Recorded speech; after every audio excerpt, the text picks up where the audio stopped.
দেবো নাকি দাদা ছাল ছাড়িয়ে নুন মাখিয়ে? না না না না না না, এটা কিন্তু শশা বিক্রির ব্লগ না, এটা হচ্ছে আমাদের দীঘা ঘোরার ব্লগ। হ্যাঁ, আর এই ঘোরাতে কি কি খেলাম কি কি করলাম এই দেখেছেন তো, চলে আসলো কি কি করলাম। যাই হোক, এটা তো একটা ছোটোখাটো ক্লিপিং, পুরো ভিডিওটা দেখুন আর দেখে অবশ্যই আমাদের জানাবেন কেমন লাগলো, আর দীঘাটাকে নতুন করে চিনুন। Hello guys, welcome back to our channel Mithai magic. তো আমরা রেডি হয়ে গেছি দীঘা যাব বলে, মিঠাইও রেডি হয়ে গেছে। Hello guys, welcome back two মিঠাই ম্যাজিক। আজকে আমরা যাচ্ছি হলো সমুদ্র, আর চান করব দীঘায়, আর আমরা ট্রেন ধরবো। ভালো লাগলে লাইক আর সাবস্ক্রাইব করবে, ওকে? সাধারণত দীঘা যাওয়ার ট্রেন থাকে হাওড়া থেকে, কিন্তু এবারে আমাদের ট্রেন ছিল 22897 হাওড়া দীঘা কান্ডারি এক্সপ্রেস। হাওড়া লাইনে কাজ হওয়ার জন্য ট্রেনটা হাওড়া থেকে ছাড়ছে না, সাঁতরাগাছি থেকে ছাড়ছে। তো আমরা উবের নিয়ে নিয়েছিলাম বাড়ি থেকে, সেই উবের করে আমরা যাচ্ছি সাঁতরাগাছি স্টেশন। আর সাঁতরাগাছি স্টেশন যেতে আমাদের মোটামুটি সময় লেগেছে 1 ঘন্টার কাছাকাছি। আমরা পৌঁছে গেছি সাঁতরাগাছি স্টেশনে। সেই স্টেশনে এসে চারপাশে একটু আপনাদের দেখিয়ে দিই, কারণ স্টেশনটা আমাদের কাছেও নতুন। এর আগে সাঁতরাগাছি থেকে কোনো ট্রেন ধরিনি, এইবারই প্রথম সাঁতরাগাছিতে এসেছি। তো এই সাঁতরাগাছি স্টেশনের বাইরেই ঠিক এটা হচ্ছে একটা ট্যাক্সি ক্যাব বুকিংয়ের বুথ, প্রিপেড ট্যাক্সি আপনি এখান থেকে বুক করতে পারবেন। তো স্টেশনে এসে জানতে পারলাম ট্রেনটা ছাড়বে 2 নম্বর প্ল্যাটফর্ম থেকে। তো আমরা স্টেশনের ওভারব্রিজ দিয়ে চলে যাব 2 নম্বর 3 নম্বর প্ল্যাটফর্মে। সবাই আমরা রেডি হয়ে গেছি মোটামুটি এখন যাব বলে। তো চলুন যাওয়া যাক। ওভারব্রিজ দিয়ে যাবো আমরা 2 নম্বর প্ল্যাটফর্ম। 2 নম্বর আর 3 নম্বরটা পাশাপাশি এই সাঁতরাগাছি স্টেশনে, যেটা দেখলাম। ট্রেন ছাড়ার টাইম ছিল হচ্ছে দুপুর 2:30-এর সময়, কিন্তু যেহেতু ট্রেনটা লেট করে আসছে তো একটু ওয়েট করতে হবে আমাদেরকে, আর এটা ছাড়বেও কিন্তু একটু লেট করে। গত 1 মাস ধরে ট্রেনটা এরমই আসছে, মানে একটু লেটে আসছে লেটে যাচ্ছে। আমরা পৌঁছে গেছি ট্রেন ছাড়ার অনেক আগেই। তো আমরা বসে বাড়িতে কিছু ফুডস এনেছিলাম, সেগুলো এখন প্ল্যাটফর্মে বসে খাচ্ছি, ওয়েট করছি ট্রেনটা আসার। যেহেতু সবাই মিলে ফল খাচ্ছে, তো আমিও ভাবছিলাম একটু খাবো, কিন্তু আমার আবার না ফল টল ভালো লাগে না, বুঝলেন তো। তো একটু চিকেন পকোড়া টকোড়া হবে, তাই বউকে বলাতে বউ আবার তেলে বেগুনে জ্বলে উঠলো আর কি। তো যাই হোক রাগী বউ হলে যা হয় আর কি, ঠিক আছে, মানে বেশি কিছু বলা যায় না। তো আমার বউ খুব রাগী, তো আমি চেষ্টা করি সেই রাগটাকে বুঝে চলার। তো যাই হোক, বউকে বলেছি একটু এইসব খাবো না, তো বউ রেগে উঠে কি এটা বললো শুনে নিন।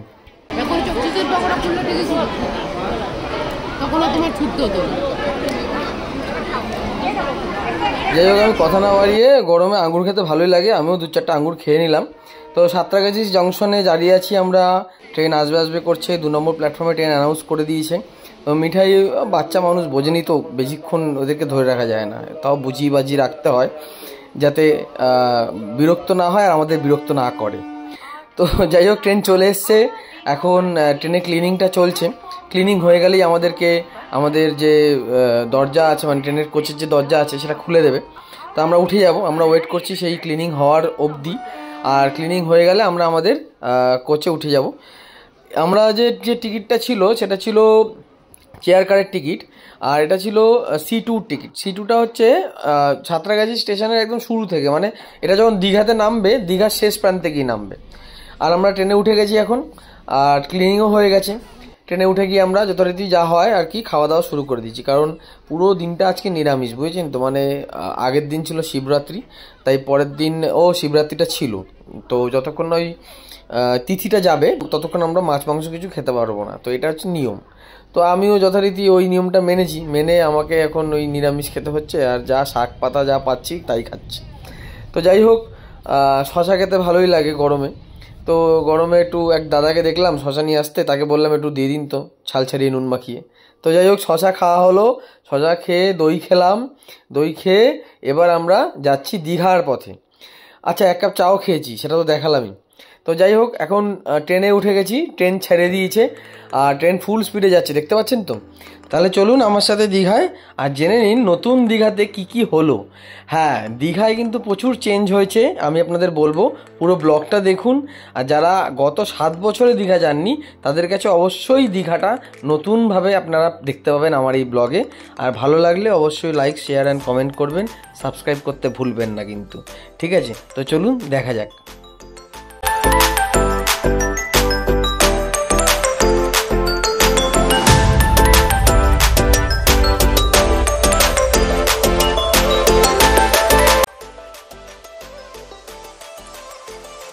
সূর্যি মামা ডুবছে আর সূর্যি মামা ডোবার সাথে সাথে আমরাও পৌঁছে গেলাম দীঘা স্টেশনে। হ্যাঁ, দীঘা স্টেশনের একদম শেষ মাথায় আমাদেরকে ল্যান্ড করা হয়েছে, কারণ আমাদের কোচটা ছিল C2, আর C2 কোচের মধ্যে C1 আর C2টা হচ্ছে পেছন দিকে পড়ে দীঘার, আর যাওয়ার সময়ও ঠিক সেরকম, মানে আপনাকে এতটা হেঁটে আসতে হবে, ঠিক আছে। তো যাই হোক, যাওয়ার চিন্তা পরে করব, আপাতত তো যাই দীঘাটা ঘুরে দেখি, ঠিক আছে। কারণ আমি প্রায় 6 থেকে 7 বছর পরে যাচ্ছি, আর গিয়ে আমার তো চোখ পুরো বড় বড় হয়ে গেছে, কারণ আমি কিছু চিনতেই পারিনি। আগে যা দেখেছিলাম এবারে পুরোটাই আলাদা। তো যাই হোক, আমরা পৌঁছে গেছি, আপনাদেরও দেখাবো। তাই জানতে হলে পুরো ব্লগটা দেখুন, কি কি চেঞ্জেস হয়েছে দীঘাতে, আর কোথায় কোথায় গেলে কি কি খেতে পাবেন, কোথায় কোথায় গেলে কি কি দেখতে পাবেন। এই দেখার সাথে সাথে চলে আসলো, দেখুন এই দেখুন নতুন একটা মন্দির হচ্ছে, ঠিক আছে। পুরীর জগন্নাথ মন্দিরের আদলে দীঘাতেও জগন্নাথ দেবের মন্দির তৈরি করা হচ্ছে, আর এটা খুব তাড়াতাড়ি তৈরি হয়ে যাবে, যা প্রোগ্রেস দেখলাম। তো আমরা দীঘা স্টেশনে চলে এসেছি, আর এসে বাইরে থেকে টোটো নিয়ে নিয়েছি। আমাদের যে হোটেলটা বুক করা ছিল সেটা খুবই ভালো হোটেল, এবং আপনাদেরকে দেখাবো এই ব্লগটায়। কিন্তু যাওয়ার আগে কটা জিনিস দেখিয়ে দিই। দীঘাতে এই জাহাজটা সবাই দেখেছেন, এই জাহাজটা কি আসলে জানেন, এর নিচে অনেক রেস্টুরেন্ট আছে, আর এখানে সরকারি কাজকর্ম হয় আমি শুনেছি। তো যাই হোক, শোনা কথা, দেখিনি নিজের চোখে, তাই বলবো না সঠিক, কিন্তু রেস্টুরেন্ট আমি নিজের চোখে দেখেছি। আর আমি টোটো নিয়ে নিয়েছি, 100 টাকা ভাড়া নিয়েছে, কিন্তু ফেরার সময় কিন্তু এটাই 50 টাকায় নিয়ে এসেছিলো আমাকে। তো যাই হোক, পুরো ব্যাপারটাই আপনাদেরকে বলবো, চোখ কান খোলা রাখবেন আর দেখে নিন পুরো ব্লগটা, কারণ ব্লগটা দেখলেই জানতে পারবেন দীঘাতে আপনি কোথায় গেলে কি কি করতে পারবেন। কারণ দীঘাটা কিন্তু পুরোপুরি চেঞ্জ হয়ে গেছে, আগের মতন সেই দীঘা আর নেই। দেখতে পাচ্ছেন কত বড় বড় হোটেল, এরকম হোটেল ছিল আগে দীঘাতে। হ্যাঁ, যাই হোক, আমাদের হোটেলটাও খুব একটা ছোট হোটেল ছিল না। তো এটা হোটেলটার নাম ছিল দ্য পিকুজ ইন, বেশ সুন্দর হোটেল, ওয়েল ডেকোরেটেড হোটেল, ভেতরটা আরও সুন্দর। আমরা ঢুকে গেছি হোটেলের মধ্যে, রিসেপশনের চেকিং ফর্মালিটিগুলো করা হয়ে গেছে। যেহেতু সকালে আমাদের রুম বুক ছিল, তাই রুমটা রেডি পেয়েছি, যাওয়ার সাথে সাথেই খুব একটা বেশি ওয়েট করতে হয়নি। তো চলুন রুমটা আপনাদের একবার ঘুরে দেখিয়ে দিই। 2 বেডের, ডবল বেডের এই রুমটা নেওয়া হয়েছে আমাদের, আর রুমের বাইরে একটা ব্যালকনি আছে, বাট ব্যালকনিটায় আমরা খুব একটা বেশি যাইনি। 2 বেডের সাথে একটা ওয়ার্ড্রোব আছে, ওয়ার্ড্রোবে রাতে শোয়ার জিনিস মানে ব্ল্যাঙ্কেট অ্যান্ড অল আছে। আর এইখানে আছে হচ্ছে একটা বড় টেলিভিশন, দেখুন চা বানানোর সমস্ত সামগ্রী আছে, একটা কেটলি আছে, ইলেকট্রিক কেটলি আছে, তার সঙ্গে টি পট আছে, কাপ আছে, একটা ইনডোর ফ্রিজ আছে, ছোট ফ্রিজ আছে, যে ফ্রিজটাতে আপনি চাইলে আপনার প্রয়োজনীয় জিনিস রাখতে পারবেন, ঠিক আছে। তো যাই হোক, আমি ওসব নিয়ে আসিনি, আর আমি রাখবো না। আর বাইরে বেরিয়ে গেছি, বাইরে বেরিয়ে ব্যালকনিটা আপনাদের দেখিয়ে দিচ্ছি। তো এই ব্যালকনি থেকে, এখন তো অন্ধকার, সকালবেলা অনেকটা ভালো জিনিস দেখা যায়, মানে ভালো জিনিস বলতে সকালবেলা আপনি চারপাশের বিল্ডিংগুলো যেগুলো হচ্ছে সেগুলো দেখতে পাবেন। আর বিল্ডিংটা হয়ে গেলে আমার মনে হয় এই ব্যাক সাইডটা একটা সুইমিং পুল হচ্ছে, যেটা আপনি এই হোটেলের সুইমিং পুল না, বাট অন্য হোটেলের সুইমিং পুল আপনি ব্যালকনি থেকে দেখতে পাবেন। তো যাই হোক, আমরা রুমে তো ঢুকে গেছি, ঢুকে গিয়ে খুব খিদে পেয়েছিল, তো সঙ্গে সঙ্গে খাবার অর্ডার করে ফেলেছি, ঠিক আছে।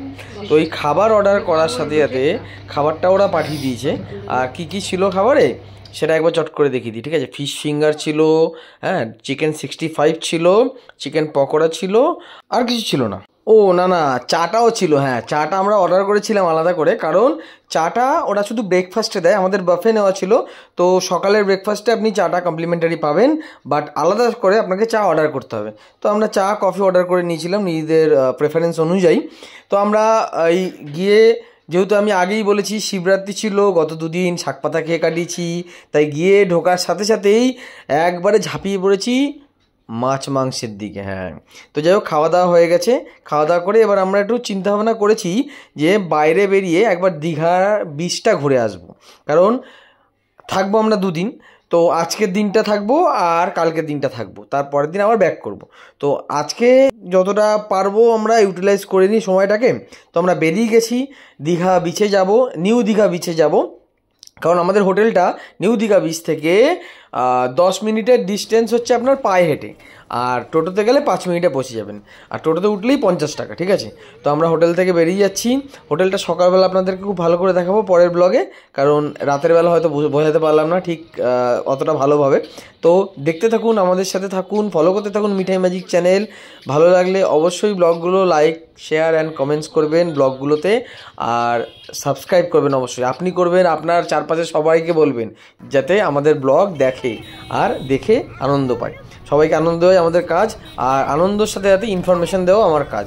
তো যাই হোক, আমি দীঘাতে চলে এসেছি এখন। দীঘাতে আমার ফ্যামিলি নিয়ে চলে এসেছি, আর ফ্যামিলির সাথে আছে ছোট্ট মিঠাই। আর মিঠাই এখন বিচে যাবে, বিচে গিয়ে ওকে আমাকে লুকিয়ে লুকিয়ে রাখতে হবে, ঠিক আছে? কারণ ওই গাড়িগুলো দেখলে ও গাড়িতে চড়ার বায়না করবে। আর রাতের বেলা ঘোড়া দেখলে যদি ঘোড়া চড়তে যায়, ঘোড়া যদি হোঁচট খেয়ে যায়, তাহলেই হয়ে যাবে বিপদ। তো যাই হোক, আমরা নেমে গেছি এখন দীঘা বিচে। দীঘা বিচে নেমে মিঠাই বা মার হাত ধরে একদম শান্তভাবে হেঁটে যাচ্ছে। আমার তো ভয়, কোথায় এদিক ওদিক দেখবে, দেখে বলবে ও পাপা বলে ডাক দেবে। যাই হোক, এরকম অনেক হয়েছে এর আগে, তাই আমার অভিজ্ঞতা আছে। আমরা এখন দীঘা বিচে চলে এসেছি, আর বিচটা দেখে আপনাদেরকে একবার দেখাবো। চারপাশের পুরো চেঞ্জ হয়ে গেছে। দেখুন, এই জায়গাগুলো না আগে ছিল না এত। তো এই দোকানগুলো, এখানে অনেক দোকান হয়েছে। রাতের অন্ধকারেও প্রচুর লোক বিচের মধ্যে এসছে, কারণ দীঘা বলে কথা, দীঘাতে সবসময় কিন্তু মানুষের একটা রাশ থাকে। আর আমাদের পশ্চিমবঙ্গে এত সুন্দর সমুদ্র সৈকত দীঘা ছাড়া আর অন্য কোথাও নেই। তো যাই হোক, যেটা বলছিলাম, চলুন আশেপাশের দোকানগুলো একবার ঘুরে দেখি আর আপনাদেরকে দেখাই। ভালো লাগলে অবশ্যই লাইক অ্যান্ড সাবস্ক্রাইব করবেন। এরপরে আছে আরও নতুন নতুন জিনিস, যেটা কিন্তু পুরো ব্লগটা আপনাকে দেখতে হবে, মিস করলে চলবে না। পুরো ব্লগটা দেখবেন আর সাথে থাকবেন মিঠাই ম্যাজিকের, ঠিক আছে?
অনেক কিছু ঘুরলাম, অনেক কিছু দেখলাম, আর 1-2 ঘন্টার মধ্যে আমরা আবার হোটেলে ব্যাক করে আসলাম। কারণ রাত অনেক হয়েছে, 11টা বাজে প্রায়। হোটেলে ঢুকবো, ডিনারটা সারবো, সেরে আজকের মতন শুয়ে পড়বো। আর আপনাদেরকে বলবো পরের ব্লগের জন্য ওয়েট করে থাকতে, কারণ পরের দিন আছে নতুন নতুন জিনিস, অনেক কিছু সারপ্রাইজ। হ্যাঁ, আর দীঘাতে নতুন কি দেখলাম সেটা জানতে হলে পরের ব্লগটা আপনাকে অবশ্যই দেখতে হবে। তো আমরা হোটেলে ঢুকে গেছি, এখন ডিনারটা অর্ডার করেই গেছিলাম, আর সেই ডিনারটা এখন ওরা হোটেলের রুমে দিয়ে যাবে। আমরা সেটা খেয়ে আজকের মতন এখানেই গুড নাইট করবো। আপনাদের সঙ্গে দেখা হবে পরের ব্লগে। ভালো লাগলে like and share and comment and subscribe সবগুলো যা পারবেন সব করে দেবেন। আর অবশ্যই আমাদের সাথে থাকবেন, পাশে থাকবেন, পুরো ব্লগগুলো দেখবেন, আপনাদের ভালো লাগবে অবশ্যই। তো মিঠাই রেডি হয়ে গেছে, নাইট স্যুট পরে রেডি হয়ে গেছে, ডিনারটা কমপ্লিট করে মিঠাইকে আমরা ঘুম পাড়িয়ে দেবো, আর আমরাও ঘুমিয়ে পড়বো। চলুন আজকের মতন এখানেই টাটা, দেখা হচ্ছে পরের ব্লগে। টাটা। মিঠাই এখন এক্সাইটেড খাওয়ার জন্য। ওই দেখো না, আসতে পারিনি, খোলা স্টার্ট করে দিয়েছি।